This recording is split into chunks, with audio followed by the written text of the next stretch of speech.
नमस्कार दोस्तों, अगर आप नौकरी पेशा व्यक्ति हैं तो ये खबर आपसे जुड़ी हुई है और वही हम आगे डिस्कस करने वाले हैं इस वीडियो में। हाल ही में जब 2021-22 के बजट की घोषणा की थी वित्त मंत्री निर्मला सीतारमण जी ने, तो उन्होंने ये घोषणा की कि 2.5 लाख रुपए से ऊपर पीएफ के कंट्रीब्यूशन पर मिलने वाले ब्याज पर टैक्स लगेगा। अब हाल ही में उसको कुछ बदलाव किया गया है। विस्तार से जानते हैं, आसान भाषा में समझते हैं इस वीडियो में।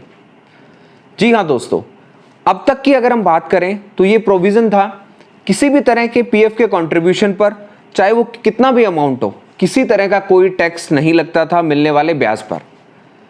उसी को गवर्नमेंट ने नोटिस किया कि कुछ लोग जिनके हाई सैलरीड लोग हैं उनका कंट्रीब्यूशन बहुत ज़्यादा होता है और उसको टैक्स स्लैब के अंदर लेके आया जाए।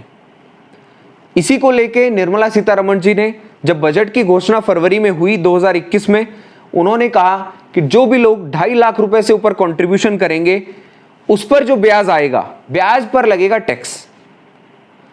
अब हाल ही में जब लोकसभा में ये विधेयक को पारित किया जा रहा था, चर्चा के दौरान इसको अमेंडमेंट किया गया है। अब इसको 2.5 लाख से 5 लाख रुपए तक कर दिया गया है।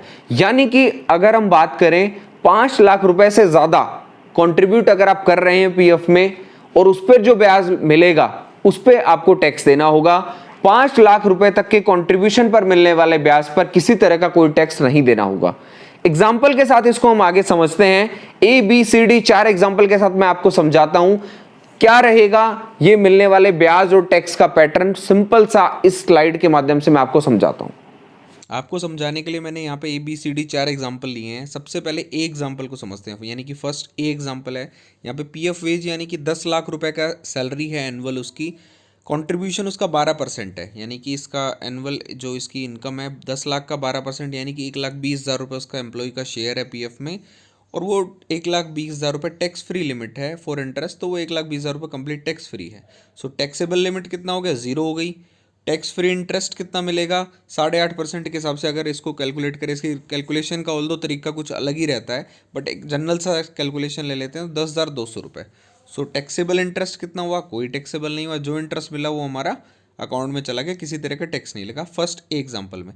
सेम एग्जाम्पल बी है, लेकिन उसमें बस पीएफ कंट्रीब्यूशन 60% हो गया है, यानी कि वीपीएफ के थ्रू ज़्यादा कटवा रहा है। तो यहाँ पे एम्प्लॉय का शेयर कितना हो गया, 6 लाख रुपये हो गया। टैक्स फ्री लिमिट कितनी, 5 लाख तक कोई टैक्स नहीं लगेगा। सो टैक्सेबल लिमिट कितनी हो गई जी, यहाँ पे 1 लाख रुपये। अब जो है टैक्स फ्री इंटरेस्ट तो 42,500 रुपये हो गया, और टैक्सेबल इंटरेस्ट जो 8500 रुपये आया 1 लाख का, उस पर लगेगा आपका टैक्स। समझ रहे हैं आप। सेम बात करते हैं अब सी एग्जाम्पल की। यहाँ पे 50 लाख रुपए एनुअल इनकम में मान लीजिए 12% आप जो बेसिक एम्प्लॉय कंट्रीब्यूशन होता है वो करवाया, तो एम्प्लॉय शेयर हो गया यहाँ पे 6 लाख रुपए। यहाँ पे 5 लाख रुपए आपकी टैक्स फ्री इंटरेस्ट की लिमिट है, आपको पता है, जो नया अभी विधेयक आया इसकी वजह से। टैक्सेबल लिमिट आपकी 1 लाख रुपए हो गई, बिल्कुल जी, जिस पे इंटरेस्ट लगेगा। तो 42,500 रुपये टैक्स फ्री इंटरेस्ट हो गया, और 8500 रुपये आपका नीचे टैक्सेबल इंटरेस्ट हो गया जिस पे आपका टैक्स लगेगा। सेम वही बंदा अगर 12% की जगह इसको 60% के एग्जाम्पल से समझे हम, 50 लाख रुपए सैलरी है, डी एग्जाम्पल में देखेंगे 60% कंट्रीब्यूट कर रहा हूँ, तो मेरा यहाँ पे कितना हो गया 50 लाख का, ये हो गया मेरा 30 लाख रुपए कंट्रीब्यूशन पीएफ में करते हैं जी। ज़्यादा सैलरी वाले लोग इससे ज़्यादा भी करते होंगे। तो यहाँ पे 5 लाख रुपए हमारी कंट्रीब्यूशन टैक्स फ्री है, तो टैक्सेबल लिमिट 25 लाख रुपए फॉर इंटरेस्ट जिस पे ब्याज लगेगा। टैक्स फ्री इंटरेस्ट 42,500, और जो नीचे हमारा 2,12,500 रुपये इंटरेस्ट आया उस पर हमारे को टैक्स देना होगा। ये 4 एग्जाम्पल से हमने समझा इस पैटर्न को कि किस तरह टैक्स का पैटर्न रहेगा। कैसे चेक कर सकते हैं कि मेरे वाले ब्याज लगेगा कि नहीं? सबसे पहले तो आपको बता दूं, यूएन नंबर डाल के पीएफ के जो भी यूएन पोर्टल है उस पर जाएंगे आप, न्यू पासबुक के नाम से आपको मिलेगी, वहां पे आपको डिटेल मिल जाएगी। इस मंथ का इतना, पिछले 12 महीने का आप ट्रांजैक्शन देख सकेंगे। एक होता है एम्प्लॉय कंट्रीब्यूशन, एक होता है एम्प्लॉयर कंट्रीब्यूशन। एम्प्लॉयर कंट्रीब्यूशन के 2 पार्ट रहते हैं, आपका पेंशन में और एक एम्प्लॉयर शेयर रहता है। तो आपका जो भी हम बात कर रहे हैं, जो भी आपका ये टैक्स की बात हो रही है पीएफ कंट्रीब्यूशन पे, वो सिर्फ एम्प्लॉय कंट्रीब्यूशन के ऊपर मिलने वाले ब्याज के ऊपर हो रही है।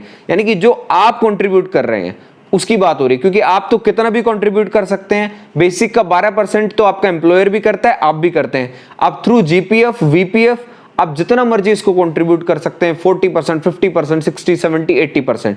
तो एम्प्लॉय कंट्रीब्यूशन की यहां पर बात हो रही है, आपको क्लियर है? तो आप अपनी पोर्टल यूएन पोर्टल पर जाकर इसको चेक भी कर सकते हैं। अब ये तो बात हो गई कि क्या लगेगा क्या नहीं लगेगा। अब बात करते हैं इसका असर किस पर पड़ेगा, फर्क किस पर पड़ेगा। Only for big ticket money which comes into it because it has tax benefit and also assured about 8% return. You find huge amounts, some to the extent of 1 crore also being put into this each month. What should be his salary? So for him to give both tax concession and also an assured 8% return, we thought is minister ने भी ये कहा है कि overall 1% लोग ही ऐसे हैं जो केवल हाई सैलरी अर्न करते हैं, यानी कि ज्यादा पैसा अर्न करते हैं, ज्यादा सैलरी वाले हैं और उनका ज्यादा कंट्रीब्यूशन होता है। तो मोटा मोटी अगर बात करें तो जो एम्प्लॉइज 1% के अलावा 99% बच गए, उनमें मैं भी आता हूं, आप भी आते हैं, हम सब आते हैं, उन पर कोई असर नहीं पड़ने वाला है। क्योंकि जब तक आपकी सैलरी 40 लाख रुपए तक है तब तक आप कंट्रीब्यूट अगर 12% के हिसाब से करते हैं तो कोई फर्क नहीं पड़ेगा। हाँ, अगर आप कंट्रीब्यूट ही बहुत ज्यादा करते हैं तो फर्क डेफिनेटली पड़ेगा। वो मैंने एग्जांपल के साथ आपको बता दिया है। और बहुत ही कम लोग हैं जो इतना ज्यादा हाई कंट्रीब्यूशन करते होंगे, जिनकी salary package he 1 crore and above होता होगा, 50 लाख एंड अबव जिसका होता होगा, मेरे हिसाब से अगर माने वो लोग कंट्रीब्यूशन अगर ज्यादा करें तो इसका ब्याज पर टैक्स लगेगा, और वो भी बहुत कम अमाउंट सा है, आप देख सकते हैं एग्जाम्पल से। तो मोटा मोटी इसका कोई असर नहीं पड़ने वाला है। ये ज्यादा हाई सैलरी वाले लोगों के लिए इसका इंपैक्ट रहेगा, हम सब लोगों के लिए इसका इंपैक्ट नहीं पड़ने वाला है। आई होप कि आपको क्लियर हो गया होगा ये पीएफ पर लगने वाले, ब्याज पर लगने वाले टैक्स का फंडा। फिर भी कोई डाउट हो तो मुझे कमेंट करके बताएं, डेफिनेटली मैं रिप्लाई करूंगा। वीडियो अच्छी लगी हो तो प्लीज लाइक करें, चैनल को सब्सक्राइब करके मुझे सपोर्ट करें। वीडियो को देखने के लिए बहुत बहुत धन्यवाद, शुक्रिया, थैंक यू।